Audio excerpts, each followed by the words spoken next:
Hello parents and guardians, and welcome to the Year 8 Parent Information video. I'd like to extend an especially warm welcome to our new parents and families. While it would have been wonderful to see everyone face to face, I'm hopeful that this video will provide you enough information and just so we can best support your daughter together as she journeys through Year 8. Before we begin, a few simple reminders. ConnectP is your portal to access how your daughter is going in school. If you want to check in on any of her assessment tasks, her marks and teacher feedback, that's where you can do that. The weekly Wyvern is a really important forum for you to be able to see what's going on around the college, as well as communications from me to let you know what's been going on in Year 8. And finally, the handbook covers every general day-to-day bits of information. This includes academic coaching details, general co-curricular information, as well as uniform requirements. But if you have any questions about any of those details, please do contact your daughter's mentor. So homework goes up a little bit in Year 8 in terms of general expectations. Last year in Year 7 it was only 1 hour, 5 times a week, whereas in Year 8 it's 1.5 hours. We really do ask that you help your daughter maintain a good homework schedule, and we're obviously there to support you with this as well. Also, if your daughter does have a lot of co-curricular on one evening or happens to have a family event where she knows that homework can't be done, please encourage her just to email the teacher and let them know, and I'm sure alternative dates will be made. Absentees, if your daughter is absent at all, can you please make sure you do email in absentees to their email address on the screen. If you're planning an extended holiday, albeit at the moment it'll be down south, then please, or up north, but just in WA, please do send in the request for planned absence, and you can find those details in your handbook. And please remind your daughters that if they are late at all to school, they need to sign in at MLH reception. So that's anytime after 8:35, and if they're leaving during the day at any time, even if you've phoned in to let the school know, they do still need to sign out at MLH reception. So the Wellbeing Program at MLC has been designed to take into account not only the normal changes and issues students are going to go through as they move more into their adolescent phase, but also to acknowledge that every single student is unique and they're going to have their own strengths and their own struggles that we can help them with. So by underpinning our program with empirically proven theories, we hope to instill in each student a sense of resilience, resourcefulness, responsibility, self-regulation and respect. We also want them to form really healthy support systems by developing a sense of connection with their friends, with themselves, their family, the peers in general and the wider community. We hope that by doing so, they're going to learn to treat themselves with the same loving kindness that we want them to treat others with. As such, term 1, we are going to be looking at connections.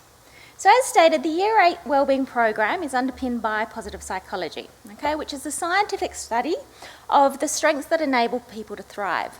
Positive psychology is not about being happy all the time, much to common media's misportrayal, but it's about having strategies so when there are the downs, we can get through them. We have the strategies to employ so we don't get overly stressed. We have the strategies to employ when things really don't go our way. But it's also about remembering how to be happy at times, remembering the good times, focusing on the things to be grateful for. And that itself is another strategy. In order to develop the resilience in our girls, through the positive psychology, we've actually employed a range of strategies that we're going to be working with the girls to develop throughout term 1. So, one of the things we're going to be doing is some mindfulness and meditation. Now that is going to be offered to the girls during mentor-mentee time, which is the first 15 minutes of the day, as well as some of our extended wellbeing times, and that is during period 1 on a Thursday and period 6 on a Friday. So research has shown that regular meditation or mindfulness can reduce stress, lengthen attention and ability to focus, which obviously when we're trying to learn something is very important, improve sleep, provide emotional health and self-awareness. So these meditations and mindful activities are available on Connect, and your daughters can access those at any time. So if they want to practice at home, they're more than welcome to, and you're obviously more than welcome to have a look and to go yourself. For more information, as well as links to various research on the benefits of regular meditation, please feel free to go to the Healthline link that's on the screen. I'm also going to be offering our stress-free zone again. So we had this last year. It's going to happen every Wednesday lunchtime, and it's just a space in our MLH that is just for the Year 8 students, and they can come in at lunchtime, they bring their lunch, and there's just a whole range of mindful activities they can do. They particularly love the Play-Doh, but there's also mindful colouring, there's beading, scrapbooking. Sometimes they just want to come in and listen to music, and sometimes it's actually a space to connect and make new friendships with girls that they don't otherwise know. Students also have access to the Wellbeing Room in MLH if needed. So the Wellness Room is a safe space that's provided to girls who need 5 to 15 minutes to help to self-regulate. So if they're experiencing anxiety or acute stress, they can actually access the room to practice the regulation strategies that they've been taught, whether they're strategies that have been taught during MMT, by an external practitioner, or something they've learnt at home. I do need to emphasise it's not a space to go to avoid tests or to avoid difficult moments, such as maybe forgetting a sports uniform. Obviously, we want the girls to know that they're more than capable of dealing with those instances and equipping with the skills necessary.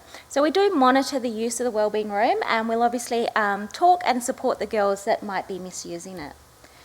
As a STYMI registered school, your daughter is able to make an anonymous notification about someone she believes is being bullied or harmed in any way, and that someone can be her as well. They are welcome to put their name to it, but they don't have to. So that notification gets automatically forwarded, and then we will be dealing with that with our normal behavioural management system. So students have been taken through how to make a STYMI notification, but you can find more information if you're interested on the link on the screen. So other supports, obviously if you're concerned about your daughter's mental health in any way, please do speak to their mentor. You're more than welcome to contact myself, or you can contact the clinical psychologist at the email on the screen to make an appointment. There's also additional information on the student wellbeing page, and the link again is on the screen. So if unwell, students can also choose to go to the health centre. Please keep in mind that if they go to the health centre and are unwell, we actually get the nurse to phone you to let you know if they need collecting. Again, sometimes it's just they've got a little bit of a headache and they have a quick lie down and then they're ready to go back to class. But we will ensure the nurse calls you if they need to go home. And if you can also just make sure that all the medical details are up to date, or if you need to let the medical staff know anything else, that would be fantastic. So research has shown that teens who volunteer tend to actually do better at school academically. They're also found to be happier and have a better sense of self-worth. So the fact is that when you volunteer, you learn to see beyond yourself and forge connections with the wider community you're part of. As we know, going through adolescence, they do tend to get a little egocentric at times. So enabling them opportunities to help someone else out is a wonderful thing. So this year in Year 8, we're actually partnering with the Smith family to offer our Year 8 students the chance to become a student-to-student volunteer. So what this will involve is students do need to have a good literacy standard, and they will be buddied with a younger student who struggles with reading and can't access other forms of tuition. Students do need to be able to commit to an 18-week period, not including holidays, and they need to be able to speak to the student 2 or 3 times a week, and each session goes for about 20 to 30 minutes. So what they'll normally do, they'll either hook up via the internet or by the phone, and that's all done through the Smith family to ensure anonymity, and then they will simply listen to the student read, and if the student's stumbling over a word or anything like that, they will jump in and help them to do that. So students have been told about this, and they'll get reminded again, and they need to come and see me if they would like an application form. you can click on the link to get some more information just about the benefits of volunteering, and we are looking at a few more initiatives to bring in later in the year as well. Finally, as research has shown, there's a clear link between learning and well-being. So if a student is struggling with their well-being, then their learning is going to suffer, and vice versa. Okay, we know that if someone is struggling with their learning, then over time their well-being is also going to suffer and be impacted. So to assist the Year 8s manage their academics, we're actually focusing a lot on that and good study habits, which does include sleep and all of that sort of thing, in Term 1, just to set them up into a really good place for the rest of the year. And we've actually been really lucky to secure David Castellanelli, I can never say his name, sorry, Castanelli, and he's going to come in, was going to come in, now we're doing it online, but he's going to present to the girls details about sleep, about stress management, about time management, and this is a program that's going to continue throughout the year, but we are focusing on a few sessions straight away in Term 1, and it's actually started this week.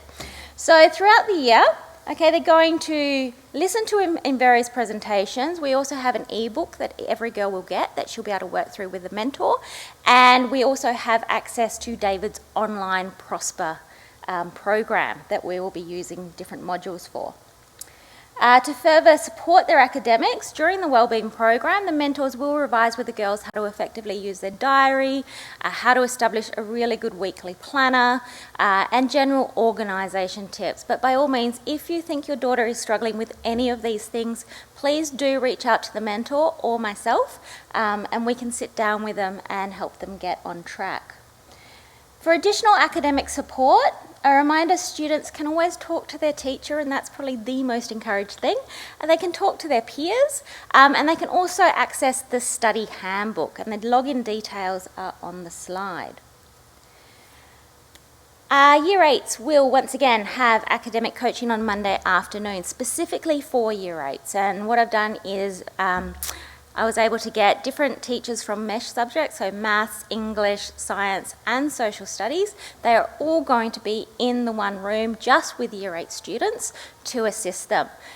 Girls don't have to sign up to access this, but if there's something very specific you would like us to focus on with your daughter during that time, please do email me and I'll make sure that happens. Obviously, they can also access academic coaching at other times during the week, and the roster is in the handbook, but it's also in the link that is there. So they can see what teacher is on, whether it's before school, after school, where they're located and what subject they can get help with. So as we have a collaborative approach at MLC, we all know that, it's no good if just the family are working on something, and it's no good if just the school's working on something. We really need to work together. There's plenty you can do to support your daughter's wellbeing at home. So some of this, number one, in my mind, is helping them get enough sleep. So according to research, teenagers need between 9 to 11 hours of sleep, not just for her brain to develop properly, but also so she can cognitively and emotionally function at her best the next day. Another way you can help is by limiting their electronic usage. Now I know, phones, social media are such a big part of today, but they do need to know how to use it responsibly, and also how it can actually impact on their general well-being. We have covered this last year with Y-Safe, and we will have units later in the year as well to go over this again, but it's just little things. So research says really 60 to 90 minutes before they go to bed, they shouldn't be looking at any screens. We know that's probably not realistic, but if we can at least say 30 minutes beforehand and setting that routine, that would be wonderful. And in terms of online safety, it's really important to have those discussions with your daughters. Even Snapchat, I know most safety experts recommend 16 plus, just because of the inability for most adolescents, they're not cognitively ready to deal with what they're reading, and also, what they might put in because they're so reactive. But having those conversations, monitoring their usage, a lot of the issues we do see in Year 8 stem from social media usage outside of school hours. And we really do ask for your help with this in monitoring what they're actually doing online and the platforms they're using. It's also important to empower your daughter to solve her own problems. As a parent, I know the urge to want everything to go so wonderfully for them and to want to help out, but we do want them to get that sense of self-worth and understand that they are more than capable to deal with things. And that will mean sometimes they're going to be disappointed, sometimes they're going to forget things, and they will need to deal with the consequences of that. But through that process, they do come to understand that they can manage. They understand that, I might have forgotten my textbook, but I can actually be resourceful. I can look at my friend's textbook. I can write the answers down and then copy it back later when I actually get my textbook. So we're teaching them a whole range of skills. This also means that if they have a problem in a class, please encourage them to speak to the teacher. You might need to workshop with them what to say as they're first going. You might even like to give the teacher a heads up and a quick email saying that they're going to come and speak to them. But it's just a really great way when we're in such a safe environment to teach them all of these necessary skills. Finally, please keep the communication lines open with your daughters. I remember hearing this, but I can't quite remember who from. But having them in the car is the best way because they're trapped and there's nowhere to go. So if you are driving them to school or driving them to a co-curricular activity or a sport, by all means, have those communications open. Sometimes just listening to a podcast, and the Rebecca Sparrow ones are fantastic, can just open up a great dialogue. Another way to help is to model good technology use and let them know that they can actually survive without their phones. The dopamine hit that they get from constantly looking at the messages and the phones, we want to show them that that's not necessary. So as such, students in Year 8 are not permitted their phones once they enter MLH. So as soon as they enter the building, their phones have to stay in their bag. If they are found, they will get confiscated. And the first time it gets confiscated, they're allowed to collect it at the end of the day. The second time, you will be asked to come and collect it. And as I've explained to the girls, if that means they go for a week without their phone because you're unable to get in, then that's going to be something they'll learn.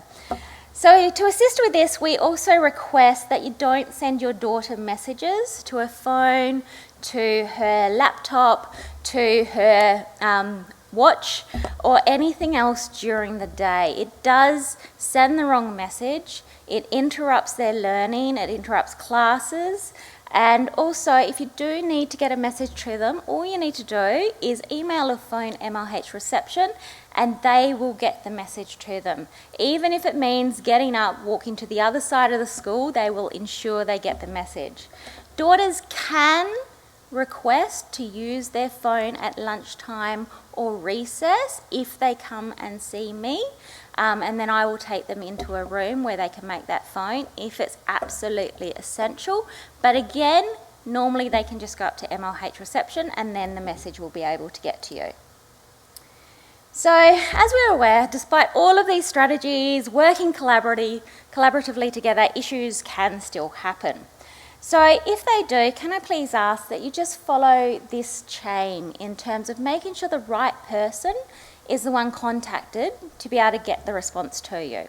So if it's pastoral issues, and this can be anything from friendship issues, general organisation, mental health issues, behavioural issues, personal presentation, social skills, please contact the mentor first and foremost. You're obviously also welcome to contact me.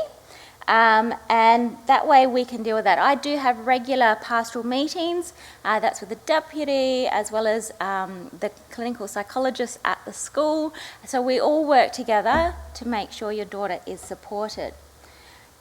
For academic matters, your first port of contact should be the subject teacher.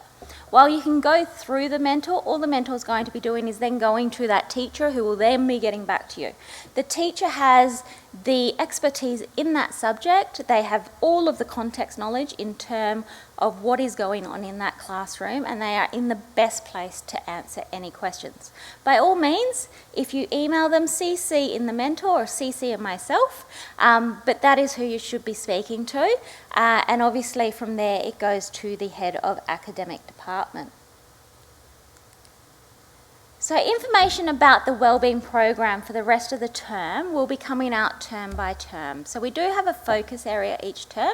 As I said, this term it's more about those connections and also making sure the girls are set up really well in terms of study skills. Each of the term outlines will be provided at the beginning of the term via the Wyvern, so please keep your eye out. But in the meantime, if you do have any questions at all, so it could be from something from this presentation or just any other matter, please do contact me. The main important date, I guess, for you for this term is on Thursday, the 7th of April, is the parent teacher interviews. They will be done online, and there's going to be a couple more opportunities next term as well, so please keep your eye out for more details on that. I really look forward to journeying with you and your daughters this year, and thank you for watching the presentation.